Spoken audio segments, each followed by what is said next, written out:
श्रीनगरमध्ये महारक्तदान शिबिराचं आयोजन करण्यात आलेलं आहे। उद्या स्वतः उपमुख्यमंत्री एकनाथ शिंदे सुद्धा श्रीनगरमध्ये दाखल होणार आहेत। श्रीनगरमध्ये उपमुख्यमंत्री शिंदेंच्या दौऱ्यापूर्वी बॅनरबाजी देखील करण्यात आली आहे। सांगलीमधील हजारो पैलवान रक्तदान करणार आहेत। पहलगाम हल्ल्यानंतर उपमुख्यमंत्री एकनाथ शिंदे यांचा हा तिसरा दौरा आहे। उदय सामंत हे कालच या ठिकाणी पोहोचले आहेत। ऑपरेशन सिंदूर नंतर शिवसेनेमार्फत जम्मू आणि काश्मीरमध्ये क्रांती दिनाचं औचित्य साधून 9 आणि 10 तारखेला महारक्तदान शिबिराचं आयोजन करण्यात आलेलं आहे।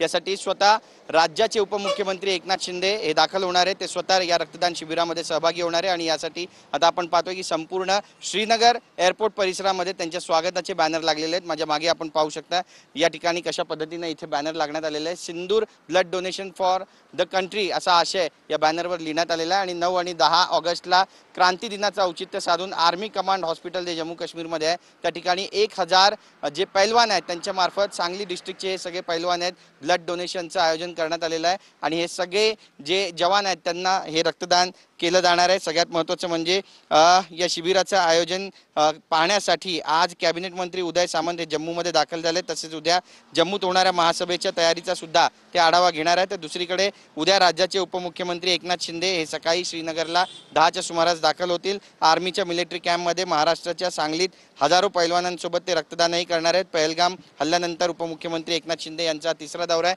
त्यांचं स्वागत सुद्धा या ठिकाणी जोरात होणार आहे। पण त्या स्वागतापूर्वी आपण पाहतोय की आता श्रीनगरमध्ये आणि जम्मूमध्ये एकनाथ शिंदे यांच्या स्वागताचे जोरदार बॅनर पाहायला मिळत आहेत।